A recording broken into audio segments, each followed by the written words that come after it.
Bom, bom dia. Na aula de hoje vamos falar sobre algoritmos de ordenação, não é? Vamos perceber o que é isto de problema de ordenação que vamos resolver com o famoso algoritmo de ordenação. Nesta parte do nosso conteúdo programático, não é? Nós vamos ver algoritmos usados para resolver problemas de ordenação. Isto é, no problema de ordenação típico, nós temos como input uma sequência de números, não é? Vamos supor que temos uma sequência de número A1 até AN. E como output, ou resultado depois de executado o algoritmo de ordenação, nós temos como resultado, ou output, uma permutação, isto é, o mesmo conjunto ordenado na forma crescente.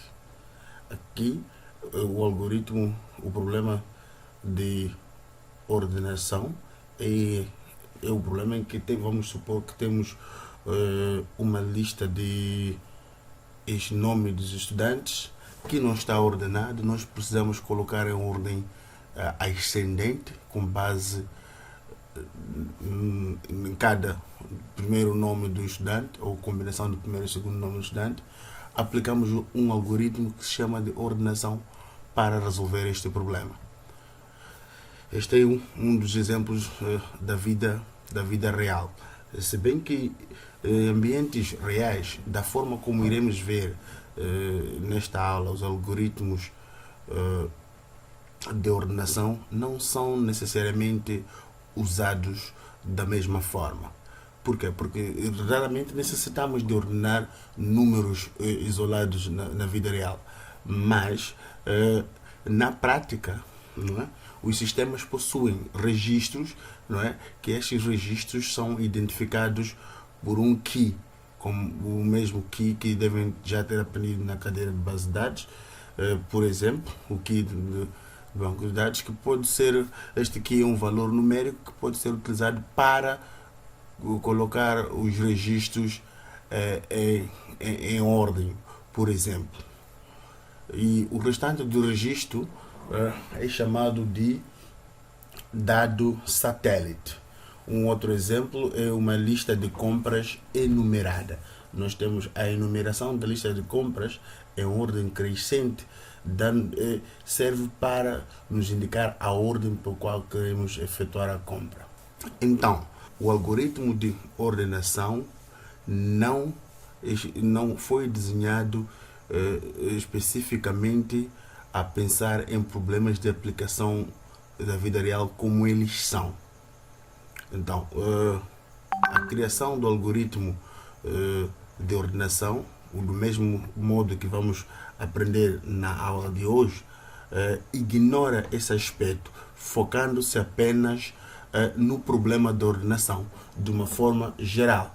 Usamos uma suposição, não é? Aqui, para percebermos melhor os algoritmos de ordenação, vamos fazer de conta que os problemas de ordenação consistem apenas em números, não é?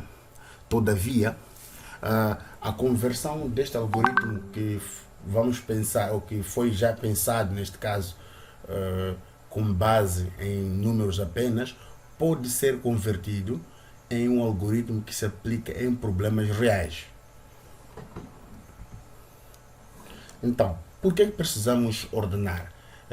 A título de exemplo aqui, nós precisamos ordenar, por exemplo, quando temos, por exemplo, a lista de clientes de uma empresa, não é? E queremos ordenar na ordem pela qual os clientes passaram a ser clientes de facto de uma empresa. Por exemplo, queremos colocar em ordem do mais antigo cliente ao mais novo. Ou nós podemos querer listar uma tarefa a fazer por ordem de prioridade, ou uma lista de compras por ordem que facilite a nossa viagem, que nos economize mais tempo. Podemos também listar os alunos nas listas nominais já fixadas no início do ano letivo, ou mesmo na publicação de pautas, queremos ordenar a lista dos estudantes com base na ordem, em ordem alfabética, para que facilite a procura do nome do estudante na hora de consultar o seu resultado, por exemplo. Então, o que realmente são, ou quantos tipos de algoritmos de ordenação existem? Não é? Existem vários tipos de algoritmos de ordenação, não é? E cada um deles é diferente do outro. Alguns algoritmos são mais apropriados para fazer ordenação, por exemplo, na memória principal do computador, outros para fazer ordenação em memória secundária, por causa de eficiência em atuar em cada um desses locais. Alguns algoritmos fazem mais comparações, outros fazem mais trocas para poder chegar ao resultado, que é a série dos números ordenados, como havíamos falado no princípio. Outros algoritmos são mais eficientes quando a lista ou conjunto de elementos desordenados que se pretende ordenar é pequeno, não é?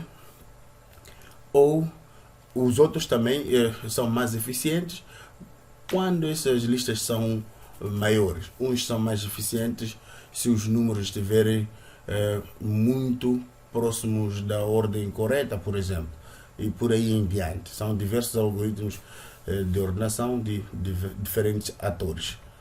E aqui, para começar, nós vamos apenas nos focar nos algoritmos em si. Não estamos preocupados em compreender qual algoritmo supera outro. Isto iremos ver na aula 4, na palestra número 4, que irei enviar o vídeo dentro de alguns dias. Então, a posterior, não é? Vamos tratar de comparar esses algoritmos que vamos desconhecer hoje. Então, os algoritmos de ordenação podem ser classificados por troca, inserção, distribuição e intercalação. Então, os algoritmos de troca, não é? Vamos aqui um exemplo. Espalha-se cartas voltadas para cima, não é? E troca-se as cartas fora de ordem até que todo o baralho esteja ordenado. Abrimos, mais uma vez, abrimos um baralho novo de cartas, não é? Pegamos as cartas e espalhamos na mesa. Depois nós começamos a trocar as cartas até que esteja em ordem crescente ou decrescente. Algoritmos que funcionam desta forma são os algoritmos chamados Bubble Sort e Quick Sort. Os algoritmos tipo seleção. Aqui no baralho com cartas desordenadas, não é? Escolhe-se uma carta que tem o menor valor e vamos colocando por cima desta carta a carta com um valor maior que ela, até que não haja mais cartas espalhadas na mesa. Este tipo, nos algoritmos de seleção, nós temos os algoritmos, são o Selection Sort e o Heap Sort. E para os algoritmos de inserção, não é? No conjunto de cartas baralhadas na mesa, por exemplo, não é? Puxa-se uma carta de cada vez e coloca-se as cartas na sequência certa. Este tipo de algoritmo, temos dois tipos de algoritmos principais de inserção, que são o Insertion Sort e o Shell.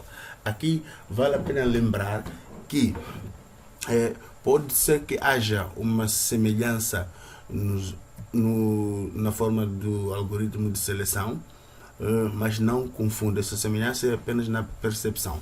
Se a primeira carta que é buscada vai ter um valor. Se a segunda carta que for levada for maior que a primeira, a segunda carta é colocada por cima, por exemplo. Se for menor, é colocada por baixo. A terceira carta, se for maior que as duas, é colocada por cima, mas se for maior que a que estiver em baixo, é colocada por meio das duas cartas. Esta analogia que se faz sucessivamente. E depois temos algoritmos do tipo distribuição. Aqui ordena-se as cartas inicialmente pelos números e em seguida pelo naipe das cartas. Neste algoritmos do tipo de distribuição, nós temos dois principais, que são o counting sort e o radix sort. Portanto, para os algoritmos do tipo de intercalação, faz-se um corte do baralho em dois e ordena-se as duas partes. Depois de ordenar as duas partes, não é? Colocamos as cartas, o conjunto, a outra parte com menor no topo da outra parte. Este é chamado merge sort. Divide-se e ordena-se as partes, depois faz-se um merge. Então, para os algoritmos de ordenação, nós vimos que temos aqui o bubble sort, quick sort, selection sort, heap sort, insertion, shell, distribuição de chaves, radix sort, merge sort. Atenção, que o termo distribuição de chaves não baralhe a ninguém, é simplesmente o counting sort. Por hoje é tudo, espero que tenham percebido. Qualquer dúvida, não hesitem em contactar o docente.